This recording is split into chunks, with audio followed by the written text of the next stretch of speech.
Well, we're back. It's Wednesday. It's been a couple days.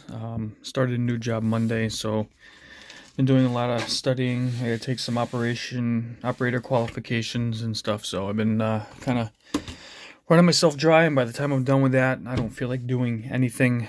But it's going well. I find it stressful. It's like sitting in high school all over again and trying to retain a whole bunch of information when you're ADHD as hell. It is extremely stressful, and I suffer from anxiety like you wouldn't believe. So as soon as I found out I had to retest and do testing for my qualifications, my mind decided to just melt, and that's it. So that's all I'm fixated on and stressed out. And it's making my life complicated. To other people, it's extremely stupid, but that's what I suffer with, so I am trying to deal. But on a positive note, Sweet Tooth is done, all done. If you're just following along, I had just finished building this, I think it was last week, and did a couple flights after. I think it was my third one. Excuse me, bubbly drink.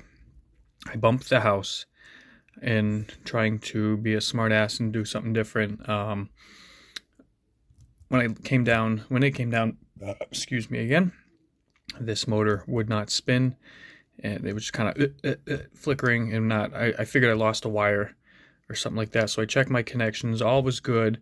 Tried to go back out, didn't fly. Long story short, thought it was the motor. Ordered a motor came in, replaced it, didn't work. Bad ESC. Somehow it smoked an ESC in the crash, and I thought I disarmed quick enough, but oh well, things happen. It's just part of the game. The rebuild, probably, even though I took my time, half hour. I had to just slide the board back into place, the new one, connect it with everything else that's connected, wire it back up. I actually got all the connections right because I remembered. So if you were to build this from scratch, at least the way that I do, you got your 3 wires that come off, and I always put the center on the center, left on right, and see what happens. I'm par for course for probably two right out of the 3. So I have to switch 2 of them, and that was the case with this one. So that motor was proper, and these the 2 outside ones I just had to flip-flop. So I went with the same theory. I put the motors that I used or on this when I took them off. I put them in orientation, so I knew which way they go back. So because all the wires are cut to a specific length to fit. I don't know how well you're gonna see that. That's not bad without the shadowing though. So you can see the wires down in there.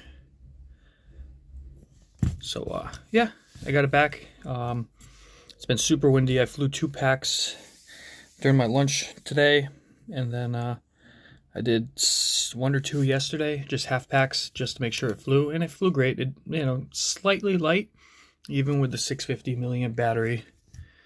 China lines that I keep trying to show you, but I got the Velcro over the spot. And it flew good. I'm very pleased with its performance. I think it's got plenty of punch. It can fly super smooth and slow through the trees like I was doing this afternoon. I can't wait to try Brian Drone Tread on Me's little Instant 360 Go camera on here to see what kind of footage I can get with this. I think it will fly smooth enough on a nice, cool, calm day that I can get cinematic, cinewhoop footage using something this small. And if I am pleased with the footage, then I will end up trying to get my hands on one and figure out a camera mount and all that stuff. And considering, I got a couple ideas. Save that for later on. I think it'll handle the weight fine. I think even still with a bigger battery, I think it's got more than enough punch.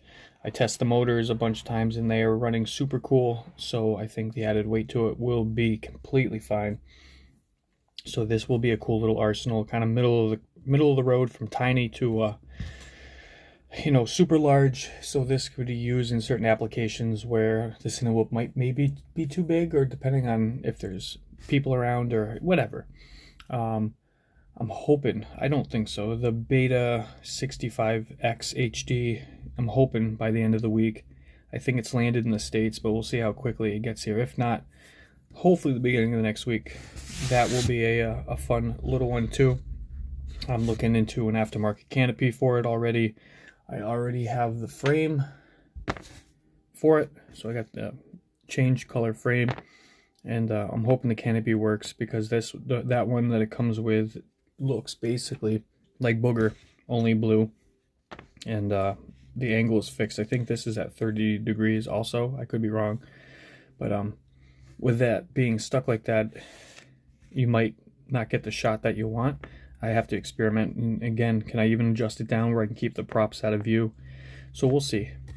So there's a lot of unknowns, but I look forward to that. I think it'll be fun, and that will be an awesome little one to the arsenal, because I love the tiny ones, and I think I can confidently tune it to where it will fly fine. Yes, it's heavy. I'm not going to do any fast acro with it. That's not the purpose, and that's why I think it would be a good thing for this, because I'll be able to tune it where it'll fly on rails and fly smooth and slow, and that is what I want it for. So stay tuned for that. There will be footage for this coming very soon, so stay tuned. The weather looks like it'll be not windy and nice this weekend, so I want to take it somewhere other than the yard. I love flying in the yard, but I'm sure you guys are sick of seeing the yard, so yeah, that's where I'm at. Enjoy the rest of your evening, and we'll probably see you this weekend.